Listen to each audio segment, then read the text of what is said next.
Well, here we are again. If you are one of the legends that watched my previous video about the classic MMO Final Fantasy XI, then welcome back to a kind of continuation of that video. An expansion, if you will. If this is your first time stumbling onto one of my videos, then hello, I'm Nazabro and welcome to The Backlog, a series where I tackle older games from any era that I've had on my radar, but just never got around to playing yet. An issue I'm sure many of you can relate to. In this series, I will play the game in full, or at least reasonably full enough, and see how it holds up and what I think about it in the modern day. Each game will be scored on a scale of 1 to 5 in 3 categories: gameplay, narrative, and presentation, with all 3 being added together for a final score of 15. However, I did kind of already give Final Fantasy XI a grade in a previous video of mine, where I played through the entire base game story and gave my thoughts about what it was like to play in 2025. Today though, we are progressing past the base game into Final Fantasy XI's first expansion pack, the Rise of Zilart, which pretty much picks up right after the conclusion of the base game. Before diving in, if you haven't checked out my previous FF11 video, I recommend you go over there first. This video is only going to be about the story aspect of the expansion, which means I won't be going over all of the gameplay and presentation stuff that I did before. Those scores will stay the same, so we're just checking out the continued story of Vana'diel today. I go over the whole game in great detail over there. However, I do miss a couple things, as many of you were eager to point out in my previous video, especially when it comes to like macros and stuff that I didn't really cover or check out. But all the gameplay stuff will be over there. This video is just intended as a story edition. This means that it will also be much shorter than the previous one, much more focused. Of course, spoilers ahead for the entire rest of the video. If you don't want spoilers for the Rise of the Zilart, then I recommend you click off now. So, let's buckle in and see where the first expansion of Final Fantasy XI leads us. Quick recap of the end of the base game though, because I thought the way that the story picks up in Rise of the Zilart is actually hilarious. At the climax of 11's first campaign, we find ourselves battling through the Shadow Lord's fortress, Castle's Val, before finally facing off against the big man himself at the top, alongside the Galka Dark Knight named Zaid. We learn through some big reveals the true identity of the Shadow Lord, the Galka named Raugrim, who was violently betrayed by his human cohorts in a joint expedition several decades prior. The rage within him eventually transformed him into the Shadow Lord, and he swore to get his vengeance. I am glossing over a bunch of stuff, but it's all in that previous video. After the climactic battle, we triumph over the Shadow Lord, and Raugrim sort of surfaces from beneath the dark form. He and Zaid have a final moment as the rage and desire for vengeance is let go, and he can fade away in peace. The chamber begins to collapse, we escape together along with Lion, and then head our separate ways. Job's done. Or, so it seemed. I'll loop back to this in a sec. To actually begin the expansion, I head to my point of contact for my character, who is a Hume, and I chose to start in Bastok, in this case being the lovable musketeer Naji, and the more capable Ayame, who give me my next assignment, sending me to the pirate stronghold of Norg as a sort of trade diplomat. Upon arriving in Norg, I run into Lion, who is grateful I finally arrived, especially considering the big new problem with the Archduke of Juno, Kamlanot. Wait, what new problem? Did I miss something? What did he do? Well, as it turns out, my character has some pretty awful memory. I am immediately hit with an intense flashback, just like the echo straight out of Final Fantasy XIV, and see the scene between myself, Zaid, and Raugrim play out just about as I remember. But then, something new happens. The Archduke of Juno, Kamlanot, and his brother, Eldnark, I think it's Eldnark, make their presence known after lurking in the corner for presumably the whole fight. The two of them then proudly proclaim that we have all played our parts in their grand plans quite well, and now with the defeat of the Shadow Lord, any and all roadblocks to open something called the Gate of the Gods and bring about an eternal paradise that the Zilart people have been yearning to achieve for thousands of years are now cleared. Lots of names and concepts that at this moment both my character nor I understand. Suddenly, the brothers summon a group of dark figures that they refer to as Warriors of the Crystal, beings who seem to be dark reflections of the 5 player races in FF11. Zaid is the first to spring into action, but it is made clear that he is no match for them. And, unfortunately, neither am I. The punk of a Taru one-shots me, and Lion appears in the nick of time to help, while Ralgrim tanks a fatal blow meant for Zaid.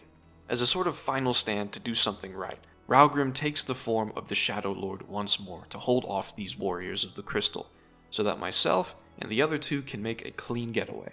Ralgrim tanks as much of the coordinated assault as he can, and then erupts in a blinding explosion of light, before we cut back to the present, where I am face to face with Lion at Norg. Lion can't believe we forgot all these details, and frankly neither can I, but she chalks it up to the trauma of it all. Her literal quote, "You must have lost your memory from the overwhelming shock of the whole experience." Actual insanity, but I love this, to be honest. It's a huge contrivance to be sure, but it's so funny to me that I don't care. So the setup for the expansion so far has piqued my interest, literally picking up where the base game left off, combining familiar characters with some new mysteries. I'm on board. Next, I meet with the leader of the pirates in Norg, a man by the name of Gilgamesh, who also happens to be Lion's father. We discuss the two Zilart brothers and the crystal warriors they summoned, with Lion pointing out that the Warriors of the Crystal are a title that is named in an old song as being saviors who will destroy a great bane plaguing Vana'diel. She then begs the question, are we, the mortal races, the bane being mentioned? And are those warriors that the two brothers summoned here to destroy us? Gilgamesh, on the other hand, has no patience to ponder these kinds of questions, and immediately comes up with a plan of action. He recalls an old ruin he explored some years ago, the temple of Ugalpe? Bro, Anyway, where he saw an apparition of an old woman who told him to return when the minions had awakened. In his eyes, this whole event with the Warriors of the Crystal does seem to fit the bill, so that's my first destination. But not before Aldo of the Ten Shoto arrives, greeting Gilgamesh as an old friend and informing us that his sister Verena had gone missing. Something to keep an ear out for as we travel. After getting a key for the inner chamber of Ugalpe from an associate of Gilgamesh, I used the Unity Warp system to kind of take a huge shortcut into the deepest recesses called the Den of Rancor, deep within the temple. The next part of the quest, which I unfortunately don't seem to have any footage of, annoyed me so much that I literally put this entire expansion on pause to level all the way to 99, just to make the whole experience of completing all of the campaigns much easier on myself. You basically have to go around the Den of Rancor, kill Tonberries to get an unlit lantern, and then trade that lantern to a specific flame to light it. You then need to trade the lit lantern to one of 4 unlit torches to open a door to the deepest parts of the den. And if you're not fast enough, the torches will extinguish themselves and you have to start over. Doing this solo, even at level 99, seemed impossible. I'm sure there is a way to do it by myself, but at the time I was struggling to get it to work. I did eventually get lucky and found 2 other players trying to open the door as well, which allowed me to progress. Again, I unfortunately did not record this bit for some reason, but thank God I found someone to help. After finally getting through the door, I fight some more Tonberries and then meet the same apparition of that old lady Gilgamesh had met before, a member of the ancient race, the Kulu, named Graviton. She is essentially the vessel of the Kulu's memories, and therefore a huge lore dump personified. Graviton tells me of who the Zilart were 10,000 years ago, and their relation to the crystals. There are 5 great crystals within the planet, and the Zilart channeled the power of the crystals for the betterment of their society. All of those bone-white structures that I had seen before around the place, the crags, which are also called arcs, the weird walls, and that really big Delkfut tower, yeah, all of those are now finally revealed to be tied to the Zilart, and their network of structures that once used to channel the power of the crystals all over the place. The ultimate goal of the Zilart was to use the 5 crystals to open something called the Gate of the Gods, basically turning Vana'diel into a paradise for the gods to live. The Kulu and a group called the Dawn Maidens opposed this plan, but the Zilart went ahead with it anyway, constructing the floating fortress of Tulia to act as the gate. Before they could channel all the energy into the place, though, the Kulu attacked one of the arcs, which, stopped the flow of energy, but also caused the crystals to go haywire, and the Zilart just all exploded. They were all pretty much gone after this event, with what was left of their homeland sinking into the sea. What was left of the Kulu had basically all become the Tonberries within the Ugalpe ruins. warped by the energies that they were exposed to when everything blew the hell up. Graviton then lays out my next task. To learn exactly what I should do next, directly from the Dawn Maidens, I need to travel around Vana'diel and find 8 crystal fragments, each representing a different element, and then join them together in a different secret chamber. Alright, sounds easy enough. This is all some classic fantasy, ancient empire stuff, even outside the Final Fantasy sphere. Kind of reminded me a little bit of the story of the Dwemer from the Elder Scrolls, if you're familiar with that. I won't lie, I hated getting through the Den of Rancor, but at least I got some lore at the end, and a direction to the next task, I guess. The next bit, while time-consuming, was actually quite relaxing, so I'm not complaining too much. The crystal fragments I need to collect are spread all over the place. Some were very easy to get to, some a bit more involved, some required a small fight, and others I could just pick up. A nice little jaunt around Vana'diel. After collecting them all, I then need to travel through a series of tunnels called quicksand caves. I fight some bug boys in the inner chamber, and then plug in all the crystals. After everything powers up, Zaid shows up, and together we get another lore dump from another spectral lady. This lovely lady is one of the aforementioned Dawn Maidens, essentially priestesses of the goddess Altana, who is the goddess that most on Vana'diel worship these days. First reveal is kind of a clarification, the origin of the Crystal Warriors, created by the Zilart from the crystals with enhanced abilities to guard the arcs, or crags as they're called in the modern times. On top of all that, we, the mortal races, also somewhat originate from the crystals, as after the Zilart were obliterated in what they call the Meltdown, the crystals evolved whoever was left over the millennia into the mortal races of the modern day. Basically, the 5 warriors are like magic super soldiers, and given our shared origin, they look like us. So what does all this have to do with whatever the 2 brothers are up to? Well, I'm glad you asked, because Zaid asked the same thing. 10,000 years ago, the brothers visited Delgfut Tower, where Ildnark had a vision of gods and the paradise that they called home. He wasn't the only one to receive the vision, though, as he psychically broadcasted the whole thing to everyone else. It revealed to them all that mortal kind was cast out of paradise long ago, although this whole vision seemed sketchy at best, as there was a voice just off-screen of the vision, which told them that they could all get back to paradise if the energy of all the crystals were joined together to open the gate of the gods that was mentioned before. The Dawn Maidens and the Kulu objected to this idea of trying to open the gate, but the Zilart promptly ignored them, and constructed the floating island to serve as the gate. They were of course stopped by the Kulu, as was revealed earlier by the old Tonberry lady Graviton. I am then entrusted by the Dawn Maidens here with the mission to stop the brothers, which I was going to do anyway, and we are directed to Delgfut for another search for answers. These people took compartmentalization a bit too far. I scoop up a prismatic crystal from the terminal and then head out. So I head straight for Delgfut Tower, but looking into this mission again, to write the script for this video, I do see that I apparently missed some extra optional dialogue between Aldo and Lion if I had gone to Juno first. The guide I was using did not mention that. Unfortunate, but oh well, let's keep moving. Apparently, Aldo's missing sister, Verena, was seen by Lion, being hauled off by some of the guards under Kamlanot's command, straight to the tower. Myself and Zaid meet up with Lion and Aldo, and we continue forward deeper into the tower. Zaid, Lion, and Aldo arrive at the scene first, where Kamlanot is found juicing the core of the tower in an attempt to open the way to the floating island where the Gate of the Gods can be found, the island Tulia. He reveals that he and his brother, and I believe some others, had been in a sort of stasis for 10,000 years, and were only awakened 30 years ago when Raugrim had unwittingly used the power of the Northern Crystal to become the Shadow Lord. To keep the other 3 busy, he calls in his Archangel cronies just before I arrive fashionably late, but just in time to witness his magical upgrade. Oh yeah, this is a Final Fantasy villain, alright. After giving him a good smackdown, Ildnark arrives to reveal he doesn't even need Kamlanot around anymore to recharge the core of the tower. And after the 3 homies are overwhelmed, Verena is brought out as the apparent key to reawaken the core. The plan is, shall we say, convoluted.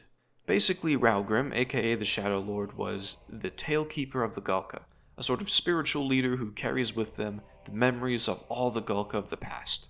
His presence as the Shadow Lord created what Ildnark describes as noise, throwing the flow of the crystal's energy out of whack. When we killed the Shadow Lord, it allowed the energy to be focused again, to reawaken and activate the Gate of the Gods. So what does this all have to do with Raugrim being the Tailkeeper? Well, somehow all those ancient memories could be used to recharge the tower core, but not on their own. That's where Verena comes in.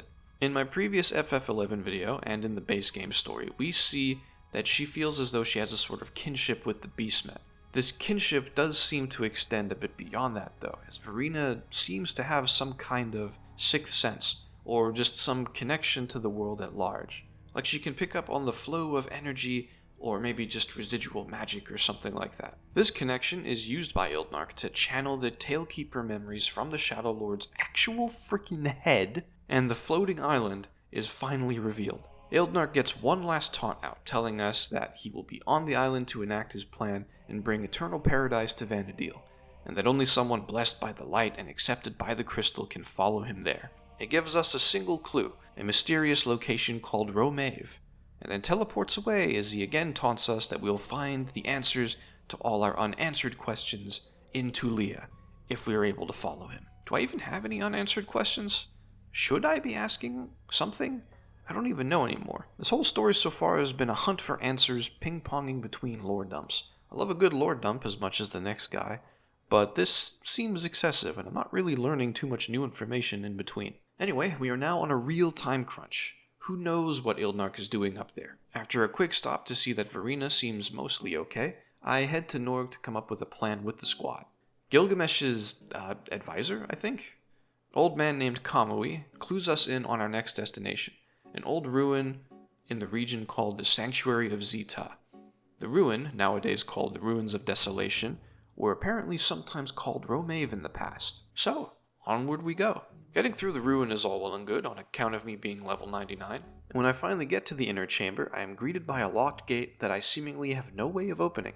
Returning to Gilgamesh, he reckons he knows a Mithra that he once saw trying to pawn off a crystal that was found in that very ruin. And hey, I guess that's a good of a lead if any. I find said Mithra, Mario, in an oasis called Rabao, and she agrees to clue me in on how to get through the ruins if I bring her some treasure first in exchange. Lady, I am on the clock here. The world is literally going to end, but fine. I'll head into the quicksand caves again to find some treasure for you. I run around a bunch in the quicksand caves for a while, fighting some bugs before I finally get to the pillar I was looking for and score a scrap of papyrus? I guess this could be valuable. Giving it to Mario, she gives me the crystal to open the gate in exchange. Alright, making progress. I head back to the gate where Aldo and Zaid are waiting for me. Through the gate, we meet none other than Padme Amidala. I mean, it's almost uncanny, guys. Her actual name is, how do I say this? Is it like Eve Noir, or do I actually just say Eve Noyle? I have no idea, I'll just call her Eve. What Eve tries to explain is a bit confusing, but I'll do my best. Basically, Eve calls out that we as mortals are imperfect people, incomplete as a result of the meltdown. She explains that the most evident aspect of this is our inability to communicate our true thoughts, feelings, and intentions with each other, which grew worse after the 5 races developed separately from each other. Each race is exemplified by a major flaw: the arrogance of the Alvan, the envy of the Mithra, the cowardice of the Tarutaru, the apathy of the Humes, and the rage of the Galka.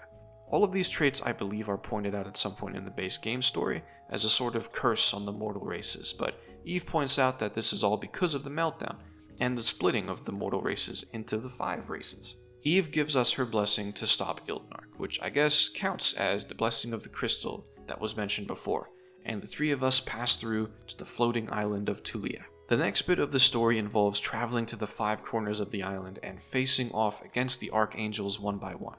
But before that, let me just talk about how cool this place is. It's such an interesting vibe for a final location of an expansion. Despite the urgency of the mission, this place doesn't feel foreboding or intimidating. It actually feels positively serene, which makes sense since this is supposed to be the thing that brings about eternal paradise. It is such an interesting contrast to the Shadow Lord's castle's vault, which is straight up a dark and spiky evil guy fortress in an inhospitable frozen tundra. Tulia? I love it here, to be honest. Anyways, so begins the Archangel Gauntlet. All the fights go down about the same, and there isn't really much to say about them. You go in, you summon your trusts, you beat them shitless. At level 99, no sweat, which is why I decided to level to max level before continuing with the campaigns in the first place. I am here mostly just for the story, after all. After giving them the smackdown, I report back to my old pal Gilgamesh, who rightly points out that if Ildnark had been successful in opening the gate, then we probably would know by now, or we just wouldn't be here. All that is left now is to find an opportunity to strike and end it once and for all. When looking back at this part of the story to write the script, the wiki says there should have been another step that I think was supposed to contain a bunch more dialogue from Eve, but I didn't see any of this. It seems to be mostly a gathering of items to gain access to either parts of Tulia or the inner chamber or something. I'm not entirely sure, but my guess is that whatever requirement it was tied to seems to no longer be a requirement, or maybe some of the Rhapsodies of Vana'diel stuff I may have completed allowed me to skip a step or something. If you know, just let me know in the comments, because I'm not really sure. So after talking with Gil, I finally head deeper into the floating island and run into Lion, who is directly disobeying her father's wishes and showed up to help with the final fight. Gilgamesh had previously asked her to stay out of it. She then asks me something that just melts my heart. To travel the world together when this is all over, just the two of us. Lion, I don't know what to say. This is all so sudden. Luckily, she doesn't get to see me be all flustered. And she up and runs ahead. Heading deeper into the innermost chamber, I finally arrive to see my 3 compatriots getting handled by Ildnark without much effort on his part. He believes that his victory is all but assured, and that I don't have a hope in hell in stopping him. Even so, he offers me one last olive branch, to join him in opening the gate to become a god myself in this new paradise. Even though he also admits he doesn't actually know what will happen to Vana'diel when the gate opens. After my silent refusal, he mounts up and gets ready to take me down. My only thought at this moment, though, is that he really looks like a character straight out of Kingdom Hearts. I charge in to take him down, which takes a bit on account of the shield he has, but I do eventually blow up his hoverboard, which makes him, angry. Still looks like someone straight out of Kingdom Hearts, though. After battling him once more in this awakened state, in his frustration, he decides that if he can't bring about paradise, he'll just activate the system early and cause another meltdown, taking everything and everyone on Vana'diel down with him. Zaid and Aldo are completely spent from their fight, and I apparently don't come up with a new plan of attack in time, or at least I assume that's why I'm just standing there. No, it's Lion who makes a move. She rushes in despite her injuries, and makes contact with the crystal core, and in a flash of light, she disappears. At that moment, the energy being built up by the crystal line begins to dissipate, and Eve appears before Ildnark as he begins to spiral into despair. With some kind words from Eve, Ildnark finally lets go, and as he passes on, the warped ambition of the Zilart that has endured for 10,000 years is finally put to rest. Myself, Zaid, and Aldo see ourselves out, and much like the end of the base game story after beating the Shadow Lord, we say our farewells and head our separate ways. I wonder if my character is also forgetting world-altering facts about this finale? I guess time will tell. There are also 2 quick epilogue conversations. The first, of course, with Gilgamesh, who reveals that he learned about Lion's sacrifice from Aldo. He reminisces for a bit about how he came to adopt her, and of course, how he couldn't be more proud of the woman she had become. The second scene involves a return to Juno, and checking in with Aldo. As he reveals Lion's sacrifice to Verena, she is understandably distraught, refusing to accept the fact that someone good had to die to stop the forces of evil. But in her despair, she then feels something, presumably from her sensitivity to the world around her that Ildnark exploited earlier. She believes that she can still feel Lion out there somewhere. A faint feeling, but a feeling nonetheless. We all agree to hold out hope that maybe Lion will return to us one day. I sure hope so. And with that, the story comes to its conclusion. According to Gilgamesh, our exploits will go unsung, and many won't even know of the battles that took place to protect the world. And yeah, unless you were directly involved, everything important happened way outside the public eye. Such is the nature of being a true hero, I suppose.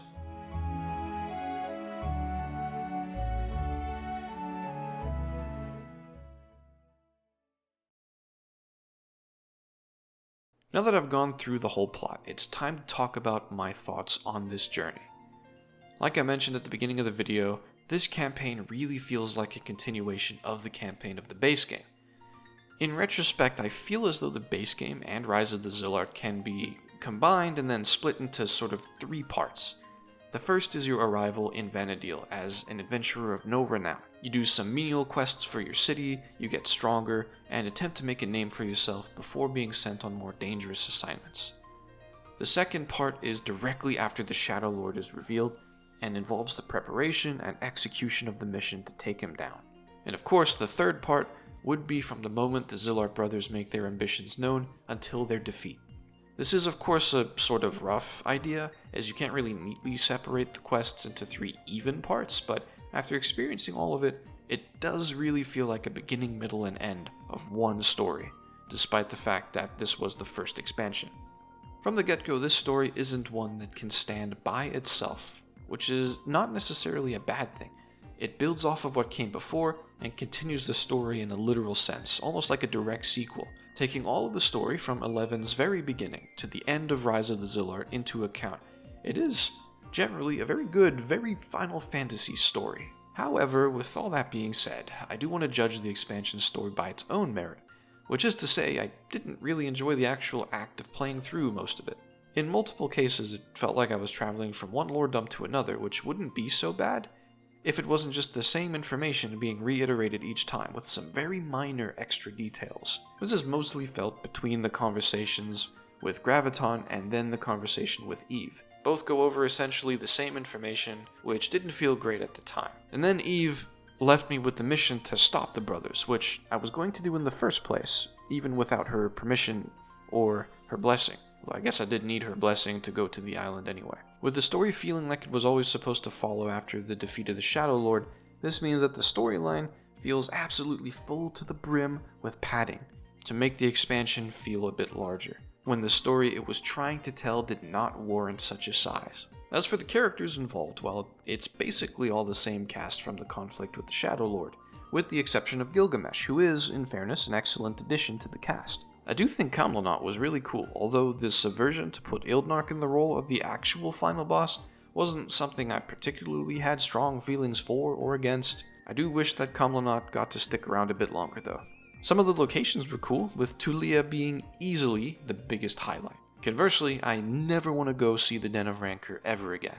Now let's see if I can distill all of this rambling into a score.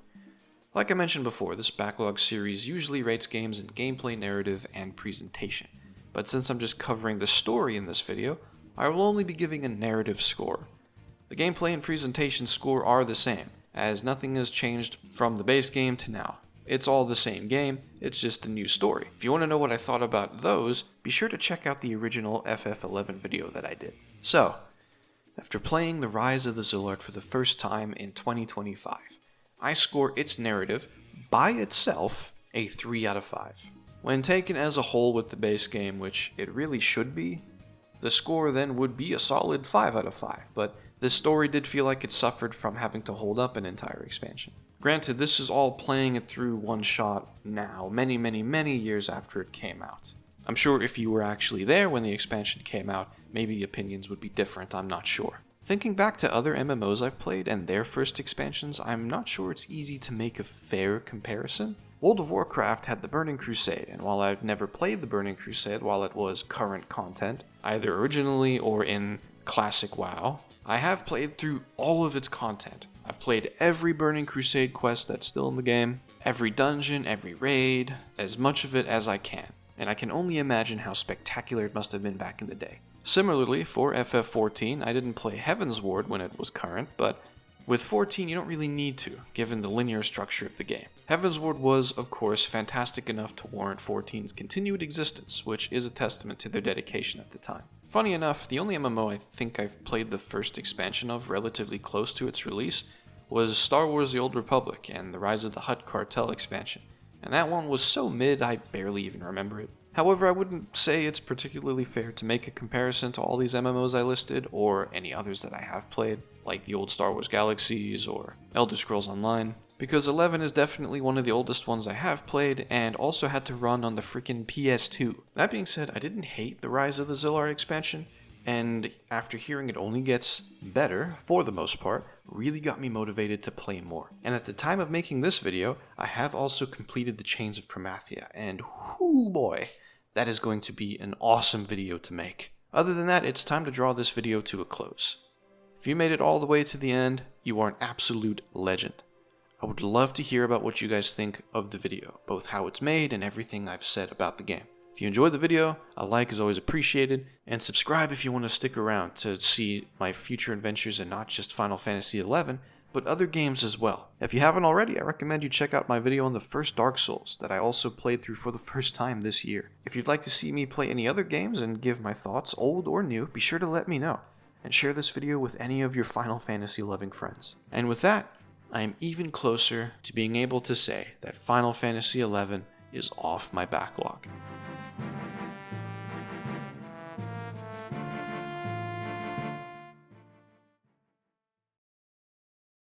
Next time on the backlog, I switch things up a bit and play through something else a bit more niche, as I check out what many consider the best Digimon game to date, Digimon Cyber Sleuth and its follow-up Hacker's Memory.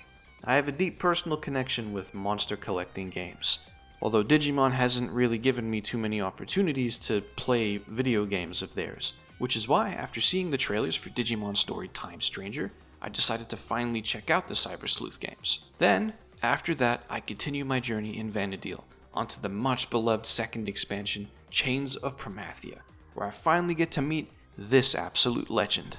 I'll see you guys in the next one.